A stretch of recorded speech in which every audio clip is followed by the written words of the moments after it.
Hello friends, मित्रों, I am Arvind Kumar this side. और आपको पता है कि now the time period for filing the income tax return for the assessment year 2025 and 26 is beginning. अब 15 मई के बाद फार्म 16 में रिलीज होना शुरू हो जाएंगे।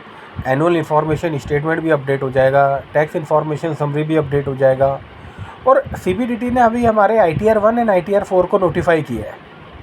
And one of the major changes done in the ITR, earlier we filed the income tax return 1 and ITR 4, there is no schedule for capital gain income।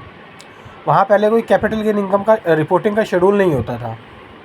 But इस साल जो गवर्नमेंट ने ITR 1 निकाली है और ITR 4 इशू की है CBDT ने, उसमें उन्होंने मेजर चेंज यही किया है कि जिसकी लॉन्ग टर्म कैपिटल गेन की इनकम 1.25 लाख रुपये तक है, he can show in ITR 1 and ITR 4। अगर आप जॉब करते हैं, सैलरीड एम्प्लॉई है और साथ में आपकी कोई इन्वेस्टमेंट भी चल रही है लॉन्ग टर्म, आपने इक्विटी शेयर खरीद रखे हैं, लिस्टेड इक्विटी शेयर किसी कंपनी के NSE या BSE की साइड पे जाके खरीदे हुए हैं, और 2-3 साल बाद या 1 साल बाद आप उनको बेचते हो, तो उस पर जो कैपिटल गेन होता है, that is called long term capital gain.